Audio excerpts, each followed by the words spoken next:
Oh, wait, there he is. Mr. Sneed, can you hear us? I sure can. Okay. Can you hear me? Yes, we can. Mr. Hilsinger, are you ready? Yes. We're ready to start. Why don't we go ahead and take a roll call so we know who's here? 4:00 p.m. What that was. Let's blame it on Molly. Okay. You want to take a roll call? Okay, Mr. Ballard? Here. Mr. Cunningham? Here. Mr. Elliott? Here. Mr. Lawler? Here. Ms. McHugh? Hear that Ms. McHugh is here. Mr. Sneed? Here. Mr. Taylor? Here. Mr. Hilsinger? Here. So we have 7. Yes. Okay. Then we'll go ahead and start with the first item, which is CC 05-20 SMLE L.L.C. So as you may, this is Mel speaking from the planning staff. This is PC 0420 SMLE LLC. Right. As you may recall, this is a request for a change in zoning from C2 shopping district to C8 commercial district for a site on the east side of Telegraph Road at Tanzberger Drive. For purposes of review, you may recall that the commission had voted to hold this petition at the beginning of April for additional information about a road maintenance agreement for Tanzberger Drive.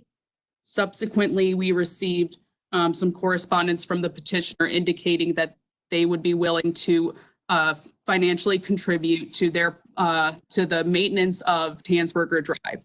So we've added a condition of development to the letter of recommendation to require the review and approval of a permanent road maintenance agreement.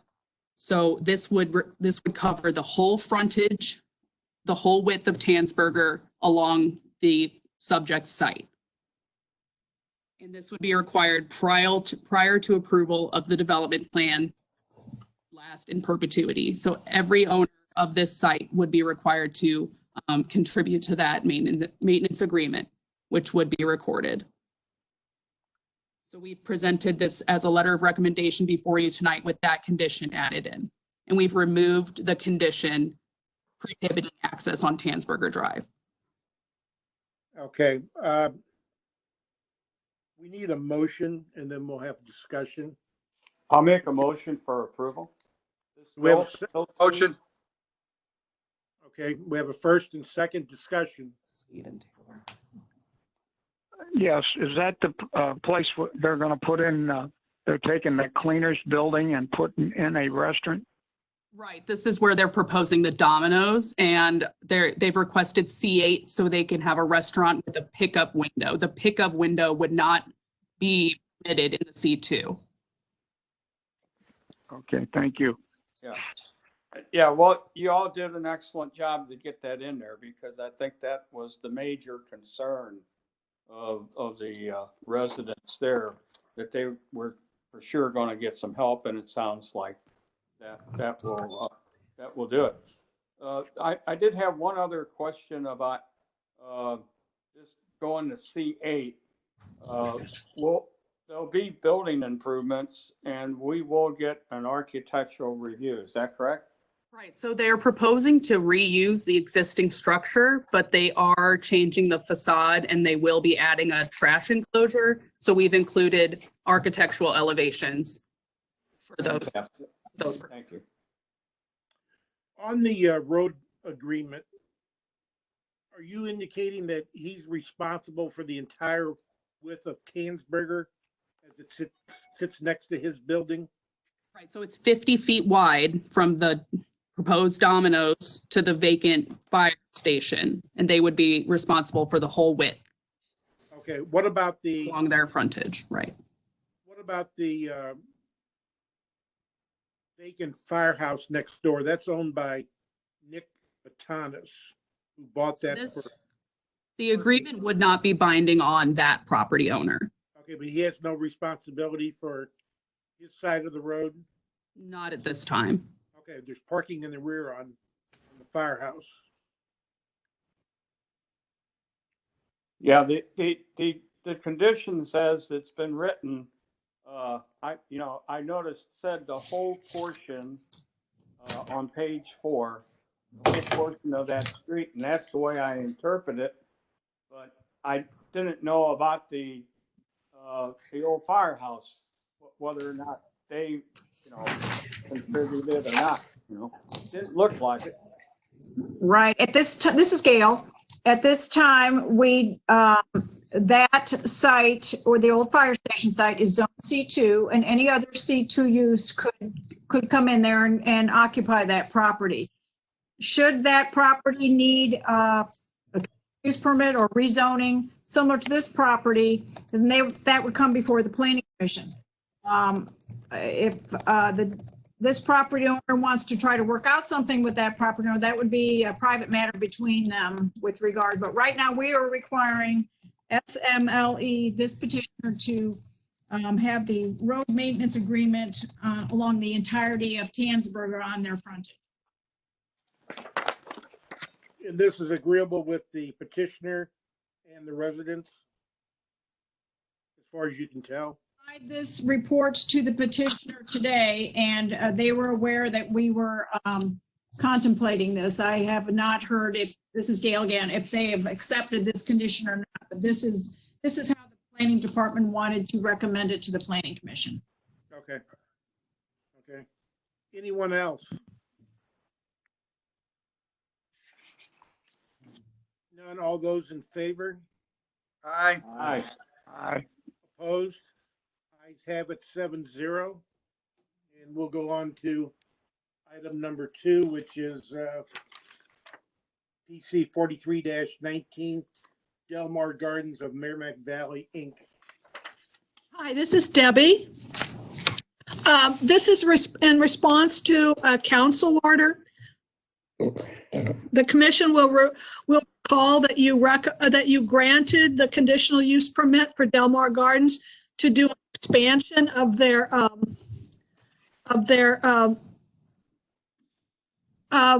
development. They were going to add a to the west of the existing nursing home building. This is an additional an additional 111 units, 55 independent living units and 60 assisted living units. The developer made some changes to the site plan in response to some of the concerns at public hearing. They reduced parking along north, increasing the building setback. We have architectural review on all 4 sides. At this time, we're asking that the commission reiterate their granting of this conditional use permit. This will go back to the county council. County council will hold a public improvements committee public hearing on this matter because they have indeed exercised their power of review. Okay. We need a motion of some kind. Make a motion to that effect that we reiterate. Second. Who's the second? Bill Ballard. We have a first and second discussion. This is Keith.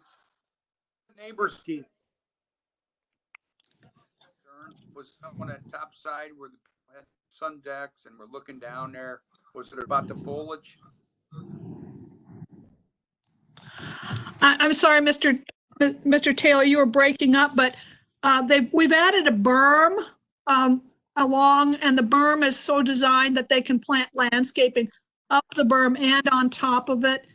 So in addition to increasing the distance of any activity along the back, and while there does continue to be a drive aisle along on this north side of the building, it is really just for fire department access, not for, it's not something someone will casually come. If anyone's trying to get to the parking, they're not going to be along the north sides of the building. We have increased the landscaping requirements more than we normally would along the north as well. I think this is Gail. The residents were concerned with the bulk and the height of the building and just the overall use. proximity to their subdivision. All right. Thank you. Okay, anyone else? Comments? Seeing none, we have a motion for approval. All those in favor? Aye. Aye. Aye. Opposed? Aye. Who's opposed? No one? Ayes have it 7-0.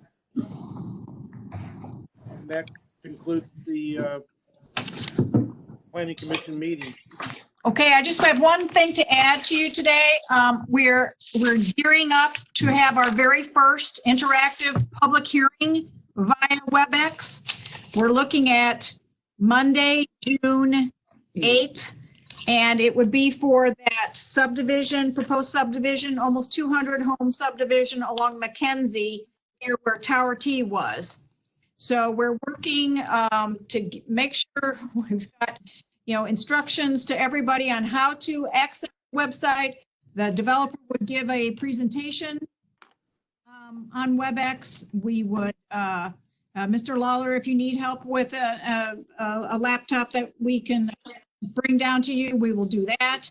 But we'll have all sorts of instructions, and we're looking for, and this is, like I said, interactive. The general public will be able to sign in advance and kind of register for the meeting and speak. And it'll be, new everything, new opening remarks, new postcards, new everything. So just wanted to give you a heads up on that. I don't anticipate any additional meetings we'll have in May, but who knows what might come up. But we're gearing up toward the June 8th interactive public hearing to be remote. Gail, this is Keith Taylor. Yes. The residents around are all being notified by mail, I guess. They will be by mail, and we'll probably have extra, we have little handouts in little mailboxes on the property. When we post the sign, we'll have handouts on how to join in and pre-register for the meeting, and we will get the word out. Thank you. Gail, quick question, Gail. Yes. Where's the department on the home on Christopher? That home on Christopher that we are reviewing a site plan for is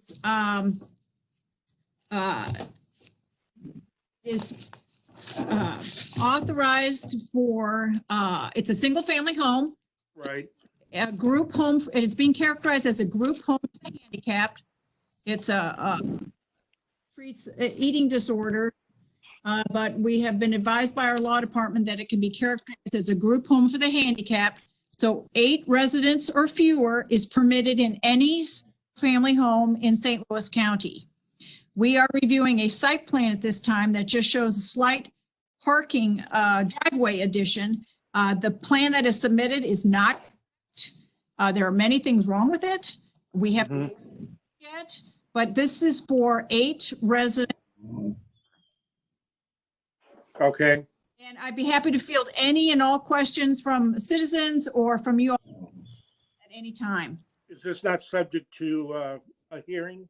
Correct. Not subject to a hearing. Okay. If they were at any point to exceed 8 residents, so it would require a hearing. All right. That answers that question. Anyone else have anything? Seeing none, we have a motion to adjourn. Elliott, make a motion. Do we have a second? I'll second. Steve Lawler, I'll second. Okay. All those in favor? Aye. Opposed? Aye. Ayes have it 7-0, and we're adjourned. Thanks, everyone. Thank you. Here. Yeah, Gail, it's Steve. Yes. When we get off of this, could you take a few minutes? I'm on the computer now, and I've got Cisco WebEx up. Mel can, but I can't. Can Mel call you? I'll call you and we can talk about that. Okay, that'd be great. It's 314-954-7208. Okay, I'll give you a call. Thank you. Bye. Thanks, everybody.